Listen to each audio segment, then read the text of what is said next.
தற்போது விடுதலை சிறுத்தைகள் கட்சித் தலைவர் தொல் திருமாவளவன் சென்னை செங்குன்றத்தில் இந்திய கம்யூனிஸ்ட் கட்சியின் மாதவரம் தொகுதி வேட்பாளர் கண்ணனுக்கு ஆதரவாக பரப்புரை மேற்கொண்டு வருகிறார்.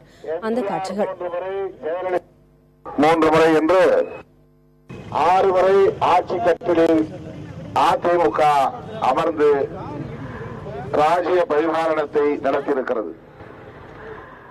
இப்படி அதிமுக 6 முறை, திமுக 6 முறை என்று 1967 இருந்து இன்றைக்கு 2016 வரையில் கிட்டத்தட்ட 50 ஆண்டுகள், அரை நூற்றாண்டு திமுகவும் அதிமுகவும் மாறி மாறி ஆட்சியை நடத்தி வந்திருக்கிறது என்பதை நாம் அறிவோம்.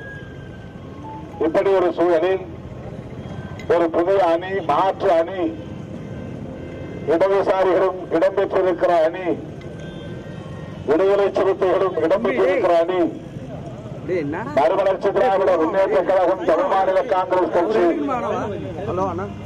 கேப்டன் விஜயகாந்த் அவர்களின் தலைமையிலான தேமுதிக ஆகிய 6 கட்சிகள் ஒன்று சேர்ந்து இந்த மாற்று அணியை நாம் உருவாக்கியிருக்கிறோம்.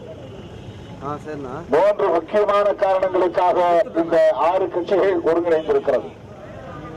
தமிழகத்தில் தலைவிரித்தாடுகிற லஞ்ச லாவண்யங்களை தடுத்து நிறுத்த, உடைநாற்றம் பேசுகிற அளவுக்கு அடி முதல் நுனி வரையில் பறவையடி கிடக்கிற ஊழலை ஒழிப்பதற்கு நாம் அணி சேர்ந்திருக்கிறோம். இன்னொன்று, தமிழகத்தின் வீடுகளில் சந்து பந்தெல்லாம் சாராய கடைகளை திறந்து வைத்து ஒட்டுமொத்த தமிழர்களையே குடிகாரர்களாக ஆக்கி வைத்திருக்கிறார்கள். இவர்கள் தமிழ் சமூகம் சீரழிந்து வருகிறது. ஏராளமான இளம் விதவைகள் உருவாகி இருக்கிறார்கள். கட்டிடம் காலைகளாக கம்பீரமாக வேறு நடைபெற வேண்டிய இளைஞர்கள் இன்றைக்கு குடிக்கலாச்சாரத்திற்கு அடிமையாகி தட்டு தடுமாறி நிலை குலைந்து சீரழிந்து கொண்டிருக்கிறார்கள். குடும்பத்திற்கு பாரமாக கிடக்கிறார்கள். மனைவிகளை போட்டு அடித்து துன்புறுத்துகிறார்கள், பிள்ளைகளை துன்புறுத்துகிறார்கள். இப்படி லட்சக்கணக்கான குடும்பங்கள் சீரழிந்து கொண்டிருக்கின்றன. அப்படிப்பட்ட மது கலாச்சாரத்தை முற்றிலும் தமிழகத்திலிருந்து அழித்தொழிப்பதற்காக நாம் ஒருங்கிணைந்திருக்கிறோம். ஆக ஊழல் ஒழிப்பு ஒரு காரணம், மது ஒழிப்பு ஒரு காரணம். இந்த இரண்டையும் வெற்றிகரமாக நடத்த வேண்டுமானால், நிறைவேற்ற வேண்டுமானால் தமிழகத்தில் ஒரு கட்சி ஆட்சி முறை கூடாது.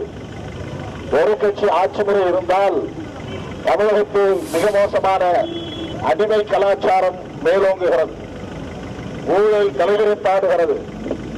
இப்படிப்பட்ட மக்கள் விரோத மதுவிலக்கு, மது கொள்கையை நடைமுறைப்படுத்துகிற அவலம் தொடர்கிறது.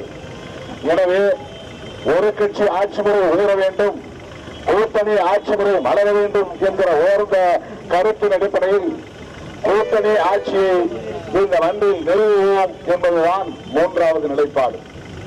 இந்த 3 கருத்துகளின் அடிப்படையில் தான், கொள்கை நிலைப்பாடுகளின் அடிப்படையில் தான் இந்த 6 கட்சிகள் ஒன்று சேர்ந்திருக்கிறோம். ஏராளமான வாக்குறுதிகளை நாம் வழங்கியிருக்கிறோம் என்றாலும், ஏராளமான பிரச்சனைகளை நாம் பேசுகிறோம் தேர்தல் அறிக்கையின் மூலம் என்றாலும், இந்த 3 பிரச்சனைகளை மையப்படுத்தி 6 கட்சிகள் ஒன்று சேர்ந்திருக்கின்றன.